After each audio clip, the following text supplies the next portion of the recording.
پیش کرنے لگا. پہلے تو روزہ رکھیے.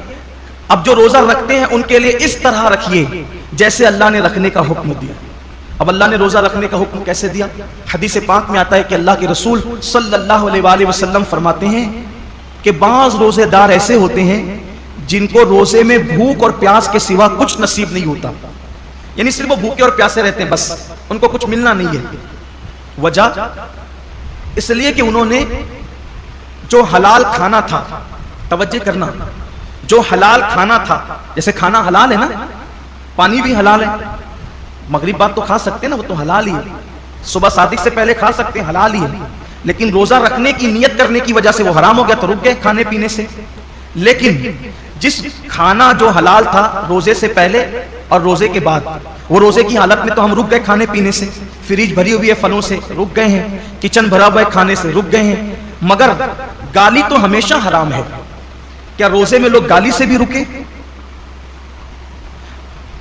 پاپ کی نظر کسی عورت پہ اٹھانا یہ تو ہمیشہ حرام ہے. کیا آنکھوں کو بھی لوگوں نے کنٹرول کیا؟ نماز ترک کرنا یہ ہمیشہ حرام ہے.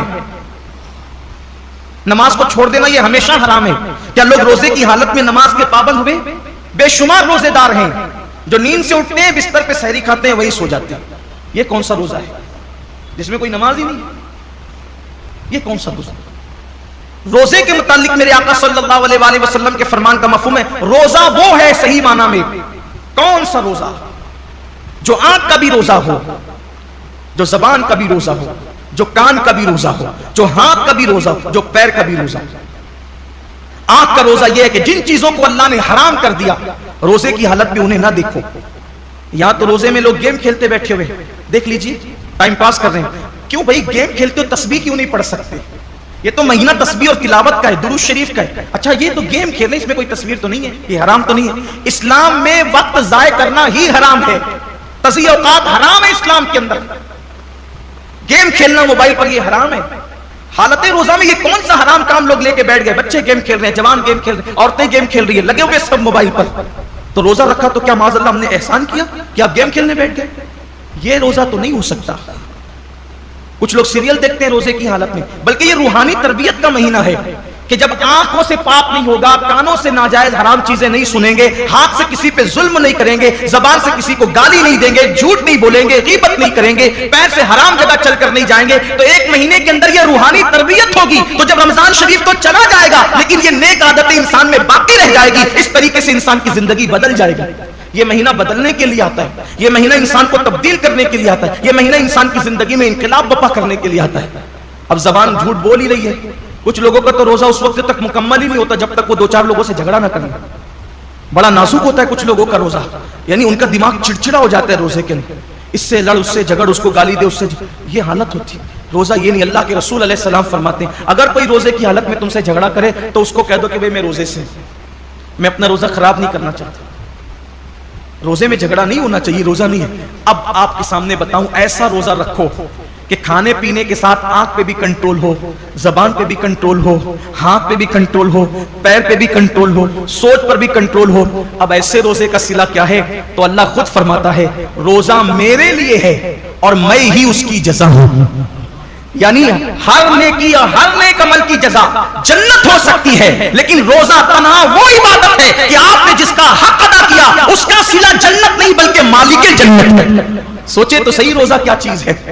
مالک جنت کیسے صلہ ہے؟ مطلب یہ کہ اللہ روزے داروں کو اپنا دیدار نصیب فرمائے، روزے داروں کو خدا کا دیدار. صحابہ نے پوچھا یا رسول اللہ ہم اللہ کا دیدار کیسے کریں گے؟ تو آقا فرماتے ہیں جیسے تم آسمان پر چاند دیکھتے ہو بلا تکلف بلا تمثیل تم اللہ کا یوں دیدار کرو.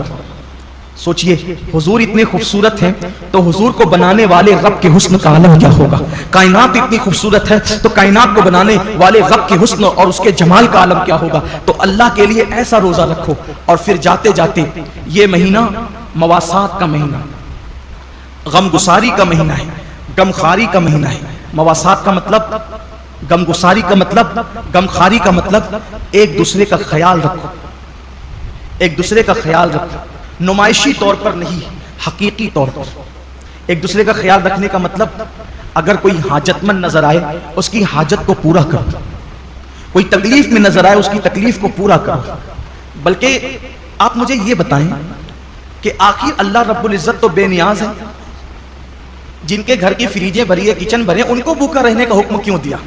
کبھی سوچا روزے کا فلسفہ کیا ہے کہ دن بھر تمہیں بھوکا پیاسا رہنا ہے، سب کچھ ہے پھر بھی بھوکا پیاسا رہنا ہے؟ جیسے کچھ نیکیاں کچھ عبادتیں خاص مالداروں کے لیے رکھی ہے، ویسے کچھ عبادتیں اللہ غریبوں کے لیے رکھ دیتا ہے۔ جیسے قربانی مالداروں کے لیے ہے، زکوٰۃ مالداروں کے لیے ہے، حج مالداروں کے لیے، یہ عبادتیں تو مالداروں کے لیے مخصوص کر دی، تو روزے جیسی بھوکے پیاسے رہنے کی عبادت بھی غریبوں کے لیے مخصوص کر دیتا۔ ایسا کیوں ہوا؟ سب روزہ رکھو، سب کو بھوکا پیاسا کیوں رکھوا رہا ہے؟ وہ وجہ یہ ہے کہ مالدار لوگ 11 مہینے پیٹ بھر کے حلق تک کھاتے ہیں، تو ان کو پتا نہیں ہوتا ہے کہ بھوکوں کی بھوک کیا ہوتی ہے۔ جو بندہ جس تکلیف سے گزرے گا نہیں، اس کو اس تکلیف کا احساس کبھی نہیں ہوگا۔ جو یتیم نہیں تھا، اس کو یتیموں کا درد کبھی پتا نہیں چل سکتا۔ جو غریب نہیں ہو، اس کو غریبوں کا درد کبھی پتا نہیں چل سکتا۔ جو پیدائشی مالدار ہو ان کی فکر میں، اور جو غریبی سے مالدار کی طرف آئے ہیں ان کی فکر میں زمین آسمان کا فرق ہے۔ ایک مرتبہ کا واقعہ ہے کہ کچھ غریب قافلے گزر رہے تھے مالداروں کی بستی سے، کچھ غریبوں کے قافلے گزر رہے تھے مالداروں کی بستی سے، تو وہ نیچے کی پڑی ہوئی روٹیاں اٹھا کر کے کھا رہے تھے۔ تو مالداروں کے بچوں نے ان کو دیکھا تو اپنے باپ سے پوچھا کہ یہ لوگ نیچے کی روٹی پڑی ہوئی کیوں اٹھا کے کھاتے ہیں؟ تو باپ نے جواب دیا، بیٹے ان کو روٹی نہیں ملی اس لیے یہ روٹی اٹھا کے کھاتے۔ تو کہا ابا ان کو روٹی نہیں ملے تو انہیں چاہیے تھا کہ یہ دکان سے کیک خرید لیتے۔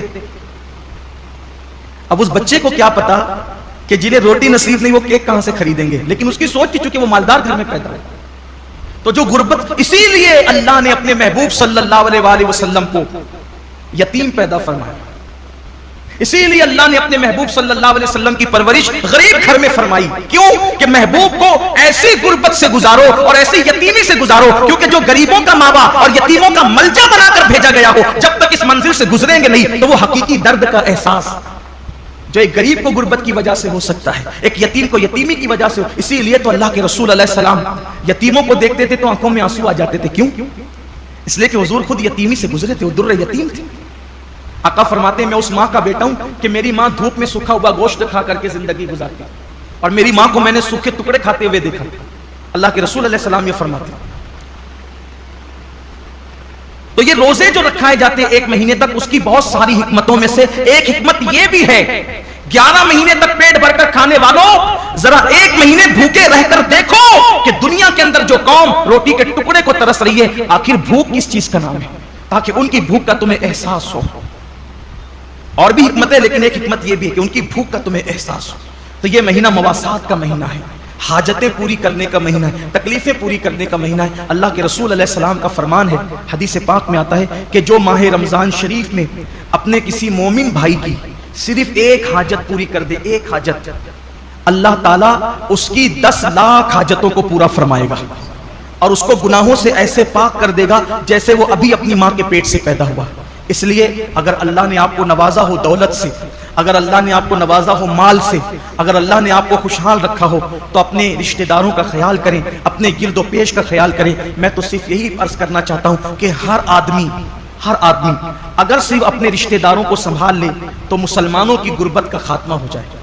اس لیے اپنے گرد و پیش کا جائزہ لیں، حسب حیثیت حسب طاقت ایک دوسرے کی مدد کریں، اور ایک دوسرے کی مدد کرنے کے ساتھ ساتھ اللہ تعالیٰ نے اگر آپ کو مال دیا ہے، دولت دیا ہے، تو اپنے مال سے مدارس اسلامیہ کی بھی مدد کریں۔